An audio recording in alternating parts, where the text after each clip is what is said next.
Thomas Paine, a relatively obscure newcomer to America, published Common Sense in February of 1776.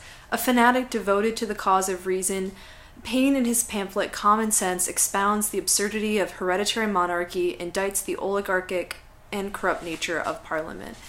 The impact of Common Sense on American colonial society and across the continent was profound in its scope, far-reaching, and instrumental to the legislative processes of the American Revolution. First, a few words to provide a sketch for the author himself. Despite Thomas Paine's contempt for close association between an author and their work, Common Sense is a direct product of the author's experience working odd jobs, an editor position, combined with his intellectual curiosity. Thomas Paine was born in England in 1737. He was the son of a corset maker and unfortunately floundered in his apprenticeship with his father. He then moved on to various short-stinted professions. These include working as a school teacher, a traveling preacher, a privateer, and an exciseman, a kind of tax collector. The latter of the two professions, privateering and tax collecting, proved the most significant in his molding of his career. They permitted him to forge essential social connections that would allow a successful career to germinate once in America.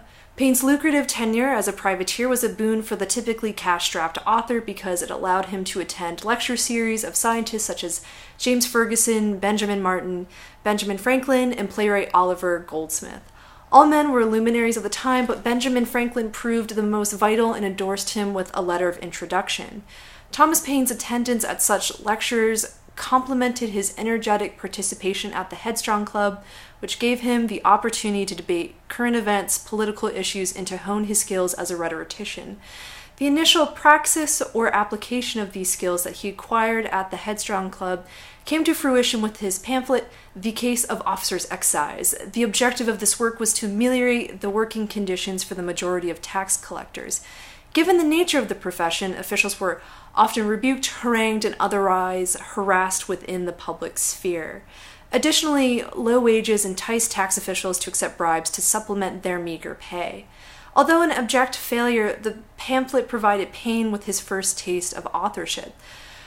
Despite that fact of its failure, it garnered 3,000 signatures, and the nature of his pamphlet unfortunately led to the dismissal from his post. The pamphlet nevertheless illustrated his ability to argue for the welfare and benefit of the working class people, and it also hints at his aphoristic writing style. These experiences, working alongside the everyday citizen, combined with his time at the Headstrong Club and his publication, would serve him well once he arrived in America. Thomas Paine, at the age of 37, arrived in Philadelphia in 1774. He arrived penniless from a second divorce from his second wife, which was fairly scandalous for the period. And he was so ill, most likely from typhus, that the crew members actually had to drop him off on the dock wrapped in a blanket. In light of these numerous disadvantages, Paine in fact had one element working in his favor, his letter of introduction from Benjamin Franklin. The friendship between the two men was an essential factor for Paine's success in America. The men shared sympathetic views for the common everyday person, and since they themselves came from working-class origins. Both men withheld profits from their works for public benefit. Franklin did not patent his inventions, and Paine turned down royalties for his pamphlets.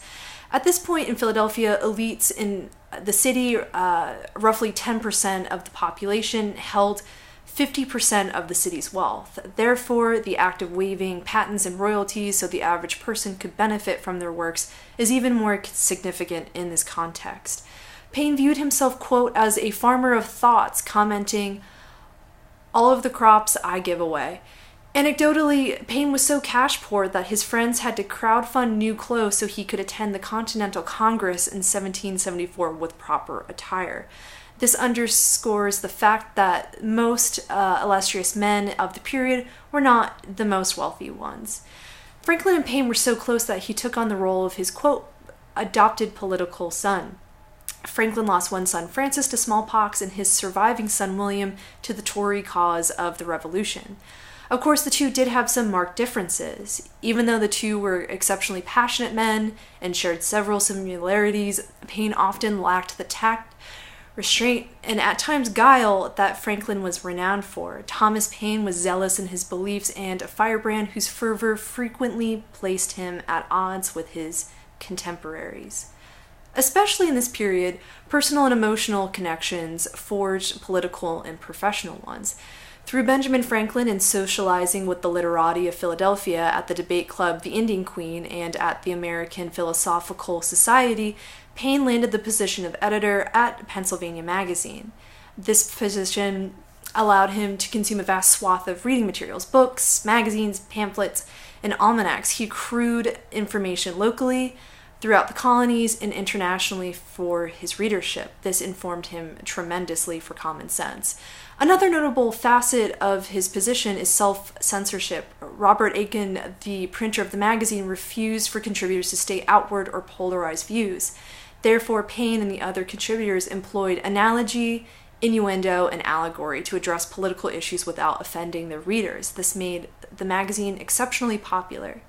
Here, Paine developed his craft of using allegory to assert political opinion and formulated his concept of the parent-child relationship between Britain and America. Under Paine's position as editor, readership rose from 1,600 to 1,500 people.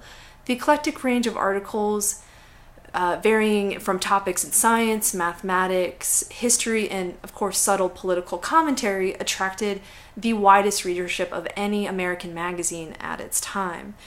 Due to a strong conflict of personalities, Paine engaged in a heated dispute with Aiken over salary, amongst other things.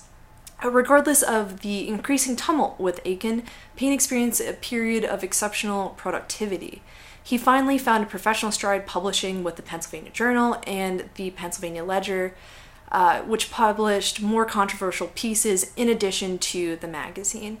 As a man ahead of his times, he denounced slavery and advocated fairer treatment of children and those who were mentally ill. These forward-thinking views drew in the famed physician and founding father Benjamin Rush, which resulted in a fast-formed friendship. His friendship with Franklin and Rush encouraged Paine to write Common Sense and facilitated its publication with Robert Bell, despite the rapid decline of his relationship with Aiken.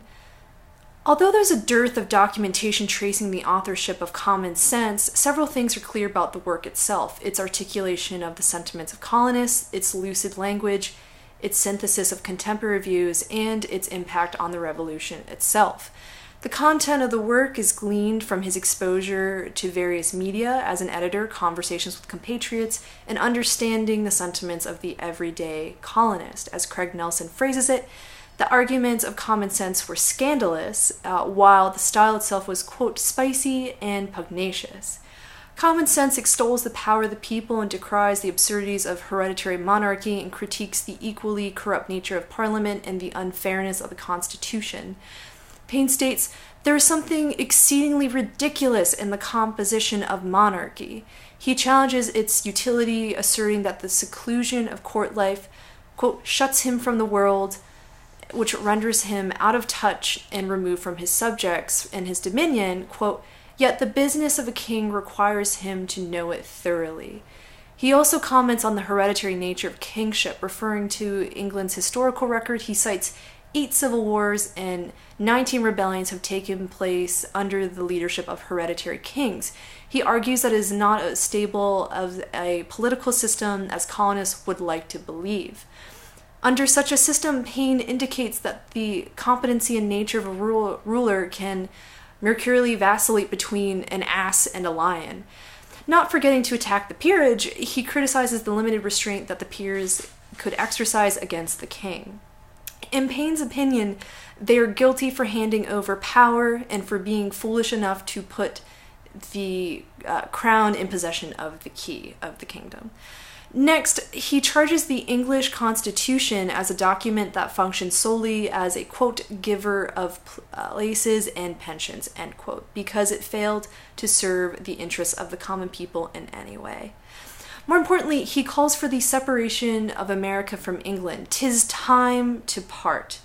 Employing the parent-child relationship he wrote about in Pennsylvania Magazine, he likens America to a child that has outgrown the need for their parents. At the same time, he criticizes those who remain loyal to England based on this premise. concretely pointing to the Battle of Lexington and Concord and the occupation of Boston and the Stamp Act, Paine rejects the notion of a warm or affectionate parental relationship with the British. Paine strives to undermine the legitimacy of English rule, drawing on biblical references to Gideon, an Israelite commander who denied kingship in favor of rule under divine law. He also accomplishes this through referring to George III as the Pharaoh of England. Appealing to reason, emotion, and spirituality, Paine calls for American colonists to separate from England. These arguments and concepts presented in Common Sense are a confluence of Enlightenment literature, current events, political theory, biblical allusions, public debate, and conversation. While Paine cannot take sole credit for the entirety of his ideals propounded in Common Sense, the style in which these ideas is entirely his own. The genius of Paine's writing rests in his ability to translate the jargon of British legal and political commentary and make them accessible to the average lay person. Paine is skilled as an author for using references to the Bible, science, and technology to make political theory palatable and made ideas readily available for the readers to consume. The author's arresting use of typeface, his aphoristic style of writing, bold, declarative sentences, and dramatic narrative only enhance the reading experience of Common Sense. Overall, Paine's language and presentation of ideas wrested political awareness from the hands of the elites into the hands of the working man. Common Sense was one of the most avant-garde publications for its time because it tapped into the emotional and political sentiments that the public had not yet articulated or verbalized, and for its direct call to act for the sake of independence. Given the radical nature of the text, Thomas Paine and Common Sense did not escape consequence or controversy. At a commonplace level, several spats ensued after the publication of Common Sense over publication rights between printers, which even resulted in street brawls.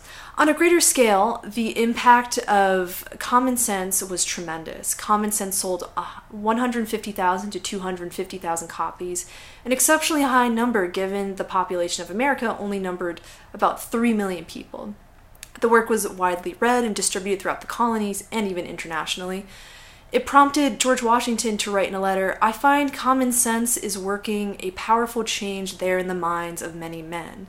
Common Sense, due to its ubiquity and controversial nature, naturally sparked resistance." One opponent, a provost of the College of Philadelphia, Reverend Dr. William Smith, wrote several letters arguing against Paine's work under the pseudonym Cato.